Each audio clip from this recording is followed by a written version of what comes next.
What's going on, everybody? Welcome into the show. This is the San Francisco 49ers Report. My name is Chase Sr., and there's a lot to talk about here on the program today. Is the Niners' choice at defensive coordinator already made? Do they already know who they're going to hire after losing Robert Saleh to the Tennessee Titans? Will San Francisco trade for a wide receiver this offseason? That's picking up some buzz. And the Niners potentially making some big moves this offseason as they tinker with this roster. Before we get to all of that, keep it locked right here for elite Niners coverage every single day, year-round. And we're just bringing the heat on a top-notch basis every single day. We're 80 subscribers away from 191,000 subs. So lock us in, hit that sub button as we continue that pursuit toward 200,000 subscribers. All right, let's begin here. Topic number one. Have the 49ers already made their choice for who they're going to hire at defensive coordinator after losing Robert Saleh to the Tennessee Titans? Kyle Shanahan said yesterday that Gus Bradley is the obvious choice to everybody, including San Francisco. And I can see why the Niners would go this direction. He was hired as the potential Saleh replacement because the Niners knew they weren't going to have Saleh for long. The origins of the defense that the Niners run came from Gus Bradley. With the Legion of Boom, with the Seattle Seahawks, he handled red zone duties for San Francisco in 2025, and the Niners were pretty good inside the 20. Players really like him on this currently existing roster. He's a very well-accomplished defensive coordinator. Now, an element of this conversation, this will be 5 defensive coordinators in 5 years under Kyle Shanahan. That's a good thing. It's a bad thing because of the lack of continuity. And Gus Bradley is not becoming a head coach again. So if the Niners elevate Bradley, he has success, this gives the Niners some continuity at the defensive coordinator spot. But I think the 49ers should hire the best candidate, not the one who gives you continuity. If you lose a DC after 1 year, that's a good thing. It means that DC performed very well in his lone season in running this Niners defense. And I don't think that Gus Bradley is the best candidate who the Niners can hire. He's gotten fired from his last 2 jobs. And when his defenses were truly elite, it was a long time ago. He was great with Seattle. Do people realize how long ago that was? He goes to the Jags. Had some decent moments there, but got fired. Went to the Chargers, wasn't bad, but got fired by the Raiders, got fired by the Colts. And we're expecting him to make this defense elite when it's been a long time since his defenses have been elite. Look at these numbers here. The passer rating against Gus Bradley's defenses, that does include 2025, the Niners were 26th. So passer rating when targeting this Niners defense this year, not good. Well, how about with Indianapolis? 2024, they were 23rd. 2023, they were 13th. Okay, not bad. Year before that, they were 30th. Last year with the Las Vegas Raiders, they were 25th in the National Football League. Kyle Shanahan should put on a full court press to try to bring in Jim Schwartz as his next defensive coordinator. We'll see if Jim Schwartz gets the head coaching job for Cleveland. I think they might go with an offensive mind. And I'm not sure that Jim Schwartz is going to get a head coaching job again. He runs the wide 9. That gives the Niners scheme familiarity, and Jim Schwartz is one of the top defensive coordinators in the game. Kyle Shanahan said several years ago when going up against the Schwartz-led wide 9 defense with Tennessee, that was the reason why Kyle Shanahan wanted to run the wide 9 defense. It's been the Browns defensive coordinator since 2023, in the running for that head coaching job with Cleveland to replace Kevin Stefanski. Influenced Kyle Shanahan to run that wide 9, as I mentioned, so you can also keep Chris Kocurek as your defensive line coach. Nick Bosa, Fred Warner. This is the scheme also that they want to run. And Schwartz, his body of work with Cleveland was terrific. They were year in and year out one of the top defenses in the sport. He was named one of the top defensive coordinators in football a couple of years ago. Myles Garrett just broke the sack record under Schwartz and was the Defensive Player of the Year a couple of seasons ago. Imagine what Schwartz could do with the likes of Nick Bosa. The Niners have drafted players to plug them in to this wide 9. So I think Schwartz makes a lot of sense. Gus Bradley's going to run the same scheme. He's just not the level of coach that Jim Schwartz is. Still to come here on the show, are the Niners going to trade a wide receiver? This is all part of a conversation that we're going to have today, but we're going to continue to have all offseason long. Because John Lynch said yesterday, after eating more than $100 million in dead money in 2025, the Niners will have more flexibility to make bolder moves this upcoming offseason. Could one of those bold moves be rebuilding that wide receiver room, which I've been talking about here on this show, the Niners need to do this offseason. We'll get to that here in a moment, but first, today's 49ers report is made possible thanks to our friends at PrizePicks. The big game is almost here. There's no better way to cash in during America's biggest sporting event than with PrizePicks, where it always feels good to be right. And since the big game is right around the corner, that also means it's your last chance to get into the football action before next year. So close the season out right with PrizePicks by getting $50 instantly in lineups when you play your first $5.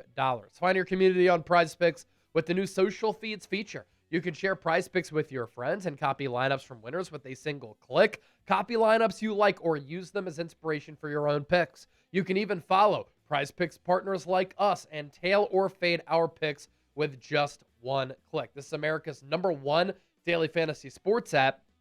Looking ahead to championship weekend, we have a 4-pick power play. AFC side, Denver, New England. NFC side, NFC West rivalry, Seattle, Rams. So let's go. Cortland Sutton, Stephon Diggs, more than a half rushing or receiving touchdown. And then Kenneth Walker and Puka Nacua, more than a half rushing or receiving touchdown. Boom. It's as easy as that. Download the PrizePicks app today. Use the code CLNS. Get $50 in lineups after you play your first $5 lineup. That's code CLNS. To get $50 in lineups after you play your first $5 lineup. PrizePicks, it's good to be right. All right, here we go. According to Grant Cohn, the 49ers this offseason could be interested in trading for Vikings wide receiver Jordan Addison. As I've been talking about over the last few days, the Niners have a need for speed this offseason. San Francisco, on the offensive side of the football, needs to get faster, more explosive, and they need to rebuild the wide receiver room. I like Jordan Addison as a player. He's fast. He's explosive. He's a good route runner. He would fit in Kyle Shanahan's offense pretty seamlessly. I think that he would be able to put up really big production. The problem with acquiring Jordan Addison, you'd have to give him a contract extension. And since coming into the league after being a first-round pick at a USC, he's been arrested 3 times already. Given what has happened with Brandon Aiyuk, Kyle Shanahan said yesterday he hasn't seen anything like it in 22 years of coaching, where he's completely ghosted everybody in the organization. Does making a move for a troubled wide receiver make sense? Do the Niners want to deal with this type of headache? I don't think so. The Vikings might not exercise his 5th-year option. That's what makes Jordan Addison potentially available. But if you trade for Addison, you're going to have to give him a contract extension. You're going to have to pay him. Is your investment safe in Jordan Addison? I don't think so. He's shown to all of us it might not be. The move that I would rather make, instead of the Niners trading for Jordan Addison, you're going to have to pay him anyway if the Vikings decline his 5th-year option. And if you trade for him, that would mean you want him around for the long haul. Jordan Addison would not be a rental. I'd make a trade for Alec Pierce. Or I would sign, Alec Pierce in free agency and not make the Jordan Addison trade. I think Alec Pierce is the safer bet. He's the better player. He, too, is a scheme fit in Kyle Shanahan's system. Led the NFL in yards per catch. He can make plays downfield. He's got great size. He runs really well. He's been durable. He's a willing blocker. And you don't have to deal with the headaches of Jordan Addison. Addison is a talented player. There is no doubt about that. Year 1, 70 catches alongside Justin Jefferson for 911 yards and 10 touchdowns. In 2024, 63 grabs for 875 yards and 9 touchdowns. This past year, 42 catches, 610 yards, 3 touchdowns. Brandon Aiyuk loves to speed in his cars. So too does Jordan Addison. He was suspended for that by the NFL. Why would this make sense for San Francisco? Alec Pierce makes a ton of sense. And I think that he's getting close to being one of the top wide receivers in the game. I think his best football is ahead of him. I think that he could break out for the Niners. This year, with suspect quarterback play, 47 catches, more than 1,000 yards. Look at the yards per catch numbers. 21.3 this year with 6 touchdowns, 1 drop. And in 2024, 22.3 yards per catch, 7 touchdowns.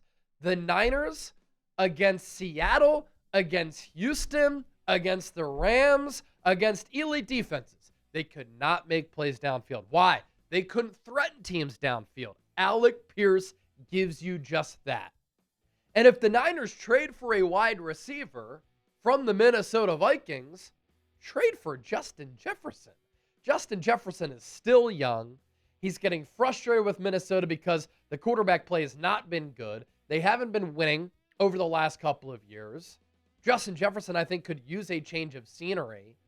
And Justin Jefferson is a top 3 to 5 wide receiver in football. Tim Kawakami talking about this. Max Crosby seems to be on his way out in Las Vegas. He's long been one of the Niners' favorite players. But if the Niners can only get one of the 2 superstars, I'd circle Jefferson, because the 49ers' need for a game-breaking receiver is greater than for another elite edge. I agree. And because Jefferson is easily one of the best 10 players in the league at 26 years old, he should remain there for many years to come.